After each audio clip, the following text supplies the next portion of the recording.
Bonjour à tous, on est parti pour un nouveau jour de vidéo. Aujourd'hui on va parler du livre Taratari, Mes ailes, ma liberté de Capucine Trochet qui est sorti aux éditions Artaud et qui fait 325 pages, 350 pages, 325 je crois. Qu'est-ce que je peux te dire que évidemment c'est le livre ce livre raconte les aventures de Capucine à bord de ce petit bateau que tu vois sur la photo Taratari qui est un bateau créé par Corentin de Châtel-Perron en toile de jute du Bangladesh, qu'il a créé là-bas au Bangladesh justement et qu'il a ramené en France donc du Bangladesh jusqu'à La Ciotat. Et par un concours de circonstances improbables, Capucine va se retrouver à hériter de ce bateau après que ses propres projets de navigation en mini-transat soient bouleversés et chamboulés à cause d'une maladie génétique qui va venir complètement bouleverser ses plans. Donc, qu'est-ce que je peux te dire sur le livre? Déjà que l'histoire, elle est complètement folle et passionnante, mais aussi que c'est une histoire vraiment d'entraide, de solidarité. Donc ça fait du bien aussi d'entendre parler d'histoires positives comme ça, j'ai envie de dire, parce que évidemment c'est le voyage de Capucine, mais tu le verras à la lecture du livre, il y a beaucoup de choses qu'elle doit, entre guillemets, à beaucoup de monde, ce qui n'enlève rien à ses exploits. Bien entendu, là n'est pas une critique, mais du coup ça fait plaisir de pouvoir constater dans ce livre toutes les personnes qui ont été importantes à la réalisation de ce succès, de ce voyage.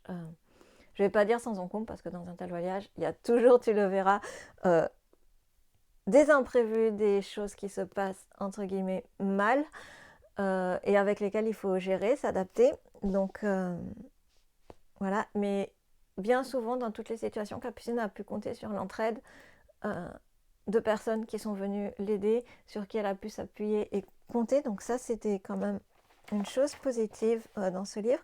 Qu'est-ce que je peux te dire à propos du livre? Et contrairement à ce qu'on entend dans les médias, le voyage de Capucine, c'est pas juste partir de Cap-Vert pour traverser l'Atlantique et aller des Canaries. Non, non, son voyage reprend là où Corentin a laissé le bateau. Donc elle part de La Ciotat, il y a toute cette traversée jusqu'au Cap-Vert avant de traverser l'Atlantique, qui prend une grosse partie entre guillemets de son voyage, une grosse partie du livre, c'est en fait emmener le bateau jusqu'au Cap-Vert pour pouvoir traverser.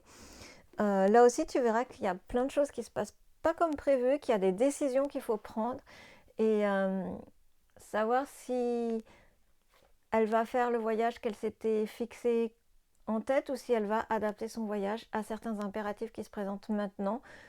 Et ça, c'est très intéressant aussi de voir ces, entre guillemets, ces doutes, ces moments où il faut savoir s'adapter, où il faut se poser les bonnes questions et savoir ce qu'on veut vraiment et ce qu'elle est le plus important en fait dans notre projet de voyage. Donc ça, c'est très intéressant et si tu navigues, ça va t'intéresser aussi, je pense, ces réflexions-là. Qu'est-ce que je peux te dire sur le livre proprement dit? Bon, ça se lit très bien, ça se lit vite. Par contre, moi, d'un point de vue totalement personnel, j'ai eu un peu de mal au début à rentrer dans le livre parce que Capucine a un style de phrase très court, très haché, un style de phrase et un style d'écriture justement assez court, assez haché. C'est plein de petites phrases qui se succèdent. Et du coup, j'ai eu un petit peu de mal au début à rentrer dans le livre, mais ça, c'est juste parce que on a tous des styles d'écriture ou d'élocution avec lesquels on va être plus à l'aise qu'avec d'autres. Mais par contre, je trouve que si tu as déjà entendu Capucine en interview, tu retrouves vraiment un peu la façon dont elle parle dans la façon dont elle écrit. Et ça, c'est très appréciable parce que du coup, tu as vraiment l'impression qu'elle est en train de nous raconter là l'histoire comme si on était autour d'un feu de camp et qu'elle nous racontait cette aventure. Ce que j'ai aimé aussi, c'est que du coup, insidieusement, la façon dont c'est écrit, avec ces phrases assez courtes, assez hachées, ça va instiller au récit une certaine lenteur, une certaine... oui, lenteur, je crois que c'est vraiment le mot, voilà. Assez réfléchie, assez lente, j'ai pas d'autres mots pour te le dire mieux, qui va justement donner quelque chose qui se rapproche un peu du rythme du voyage qu'elle a vécu. Parce que effectivement, quand on voyage sur un petit bateau comme ça, il y a beaucoup de latence, de temps mort, beaucoup d'attente aussi, beaucoup de moments où peut-être qu'un bateau plus gros aurait pu naviguer suivant ce gros temps qui apparaissait et qu'elle, avec son petit bateau, il lui aura fallu attendre 3 ou 4 jours avant de pouvoir repartir. Ce sont des choses qui arrivent et du coup, vraiment, voilà, je trouve que ce style de phrase court et cette certaine lenteur qui plane sur le livre, ça nous rapproche vraiment du rythme du voyage. On finit par entrer dans cette certaine lenteur, dans ces moments où on est en mer et où on ne sait plus vraiment quel jour on est, quand est-ce que c'est, pas le jour et la nuit parce qu'on a toujours les cycles du soleil, mais ce moment où tu finis par perdre un peu la notion du temps et où tu es juste happé par le voyage, happé par ce qui se passe ici et maintenant, et ça c'est très appréciable. Ça fait un peu pompeux, mais oui, c'est une certaine forme d'éloge de la lenteur et c'est vraiment ce qui fait une des grosses forces du livre, je trouve, enfin, à mon simple point de vue. Qu'est-ce que je peux te dire après pour le livre? C'est que, évidemment, c'est un livre qui m'a touchée tout particulièrement puisque je souffre de la même maladie génétique que Capucine. Donc, ça me touche encore plus que n'importe qui pourrait lire le livre. C'est aussi encourageant, ça donne aussi de l'espoir quant au projet et quant à nos facultés d'être humain, nos facultés d'adaptation en tant qu'être humain face à la maladie, face à ces choses entre guillemets qui nous tombent dessus et qu'on n'avait pas prévu et qui viennent bouleverser tous nos projets. Ça nous donne beaucoup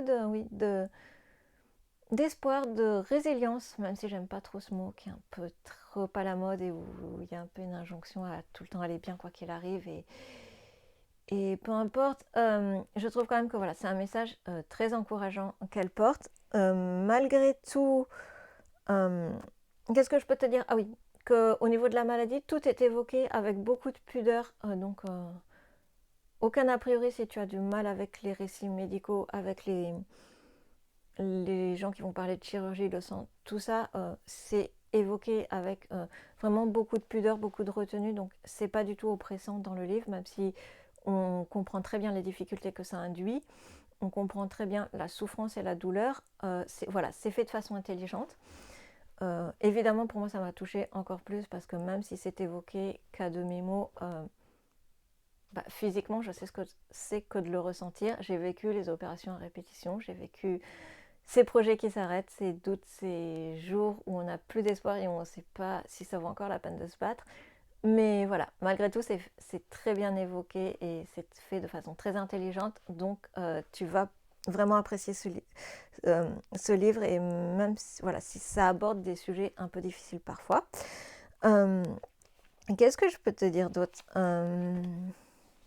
Je réfléchis, j'ai pris quelques notes parce que tu me connais, je parle trop, surtout quand il s'agit de livres. J'ai aimé aussi, comment dire, que le livre remette en perspective toutes les personnes qui ont joué un rôle hyper important dans le voyage de Capucine, notamment son ami Maxime, qui finalement a fait quasiment, alors par tranche, par intermittence, il est venu au bateau, il a navigué avec elle sur des portions de voyage, puis finalement la partie transatlantique aussi, il était là. Et c'est quelque chose que les médias ne retiennent jamais. Peut-être que c'est moins vendeur qu'une fille sur un petit bateau du Bangladesh qui traverse l'Atlantique. Et en fait, je trouve ça vraiment une bonne chose que Capucine le remette toujours à sa place. Et voilà, qu'on puisse vraiment voir aussi le rôle important qu'a joué, certes Maxime, mais aussi beaucoup de personnes qu'elle a croisées au cours de ses aventures, on va dire de ses mésaventures des fois. Et ce qui prouve que c'est pas parce qu'on a un projet en solitaire qu'on fait tout le temps, tout seul, et qu'on est complètement livré à soi-même, et qu'en fait, on est entre guillemets, des animaux sociaux, et que même dans des projets comme ça, soi-disant en solitaire, il y a toujours quand même un peu une interaction avec les autres êtres humains. C'est aussi peut-être un des points qui a été le plus dur à lire pour moi, parce que Capucine a vraiment cette forme, et on le ressent très bien au travers du livre, de personnalité. C'est quelque chose qu'on ressent, après c'est peut-être pas vrai, mais qu'on ressent à travers du livre comme quelqu'un d'assez chaleureux et qui a le talent de se nouer assez facilement avec les gens. Donc là, d'un point de vue totalement personnel, pour moi, c'est totalement l'inverse. Du coup, je me suis dit, oh là là, j'arriverai jamais à tous mes projets parce que moi, je suis pas sociable et je sais pas me nouer avec les gens. Mais malgré tout, c'était important aussi, je pense, voir à quel point toutes ces personnes ont joué un rôle fondamental dans son aventure. Et des fois, c'est même pas les personnes qui ont apporté le plus d'aide qui vont avoir le plus bouleversé l'aventure. Donc ça, c'est vraiment intéressant à voir dans le livre. Et qu'est-ce que je peux te dire, parce que je parle déjà beaucoup trop. Le seul reproche que je fais au livre, comme dans tous les livres de navigation, c'est qu'il n'y a pas de carte. Et je sais que si tu as l'habitude de naviguer, de voyager, tu as un peu la carte du monde dans la tête. Mais je sais aussi que beaucoup de gens qui vont lire ce livre ne sont pas des marins, ne sont pas des voyageurs. Et du coup, on a quand même envie de suivre étape par étape le périple qu'elle fait et mettre dans le livre un document, une carte avec des petits pointillés de son voyage. Ça serait tellement bien. Par contre, la chose qui est bien dans ce livre, c'est qu'il y a des photos au milieu du livre. Tu as quelques photos de son aventure et ça, c'est vraiment un point fort qui fait qu'on va s'attacher encore plus aux personnes, à l'aventure, qu'on va réussir à se projeter vraiment dans cette aventure comme si on y était ou comme si elle nous l'a raconté. Donc ça, c'est quelque chose vraiment qui va aussi être un atout. Dans la dernière chose, qu'est-ce que je pourrais te dire si tu n'es pas un habitué de la navigation, tu vas peut-être avoir un peu de mal à lire ce livre parce qu'il y a beaucoup, beaucoup de vocabulaire marin et technique. Donc il va falloir que tu t'armes d'un peu de patience pour chercher les termes dans un dictionnaire parce que là aussi, ça manque d'un lexique à la fin. Pour les marins, c'est pas un souci. Nous, ça nous remet le vocabulaire en tête quand ça fait longtemps qu'on ne l'a pas manipulé. Ça, pour certains mots, certaines choses, ce sont des automatismes même à présent. Mais voilà, pour, je pense, à un public qui lirait ce livre qui n'est pas habitué à la navigation, ça va être un peu fastidieux de chercher tous les termes de navigation, contrairement à certains livres dont je t'ai déjà parlé sur la chaîne qui sont très accessibles au grand public. Là, je trouve que voilà, c'est un peu difficile et tu vas passer ton temps à chercher du vocabulaire si tu n'es pas du milieu marin, mais peu importe, ça vaut le coup de faire l'effort parce que vraiment son histoire est inspirante et motivante et mérite d'être connue, tout simplement. Qu'est-ce que je peux te dire pour finir le livre, pour finir la vidéo clairement, moi j'ai adoré cette histoire, comme je te l'ai dit, c'est une histoire qui m'a touchée tout particulièrement, à plus forte raison parce qu'on entre guillemets, on partage la même maladie génétique et les mêmes rêves, on va dire, de navigation, les mêmes attraits pour la mer. Et d'un point de vue tout à fait personnel, là, c'est vraiment un jugement personnel que j'aimais. Moi, c'est le genre d'histoire qui m'inspire beaucoup plus. Ces récits de personnes qui, entre guillemets, partent de rien et réussissent à mener à bien leur projet de navigation, ça m'inspire beaucoup plus que dernièrement, c'était le Vendée Globe. Tout le monde était à fond sur les arrivées de la course et tout le déroulé de la course et qui est premier et qui va le plus vite.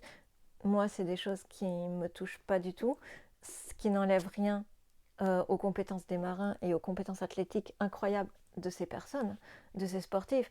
Mais voilà, ce genre de navigation sur des bateaux suréquipés, dans des conditions où finalement on navigue même plus avec les éléments mais contre les éléments parce qu'il faut aller le plus vite possible, il faut être le premier à arriver et à franchir la ligne d'arrivée, même si c'est passé des choses intéressantes dans son déclope. Moi, c'est des choses qui me touchent pas du tout et qui ne m'inspirent pas du tout au point de vue de navigation, et je suis toujours bien plus impressionnée et bien plus fascinée. Je me dis, ah, ça c'est le genre de marin que j'aimerais être, quelqu'un qui part sur un petit bateau comme ça, qui arrive à s'en débrouiller, à le restaurer, à traverser l'Atlantique sur un petit bateau comme ça que tout le monde,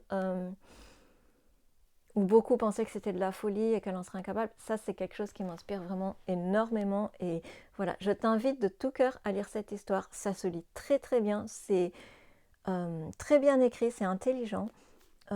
C'est sensible aussi, il y a beaucoup de sensibilité et beaucoup de... Comment te dire, une certaine réflexion sur la vie, sur le temps justement, sur l'importance aussi des fois de la lenteur dans certains projets, de profiter du projet en lui-même et pas du point d'arrivée. Le voyage, c'est ce qui se passe entre le point A et le point B. C'est pas arriver à tout prix, à toute vitesse au point B. Et bien souvent à l'heure actuelle, voilà, il y a un peu ce phénomène où on est concentré pour arriver à tout prix dans n'importe quelle condition rapidement au point B pour dire ah, on a bouclé telle ou telle portion de navigation sans même plus profiter de tout ce qu'il y a entre, dans le bon comme le mauvais. Et je trouve que ce livre met un peu ça aussi en perspective. Et voilà, c'est un livre qui m'a passionnée, donc je vais arrêter parce que cette vidéo est déjà énormément trop longue pour te parler d'un livre de 300 pages, mais je t'encourage de tout cœur à lire ce livre. N'hésite pas à me dire en commentaire si tu l'as lu, si tu as aimé, si tu as d'autres coups de cœur littéraires actuellement, et je te dis à bientôt pour de nouvelles vidéos. À bientôt, bonne lecture!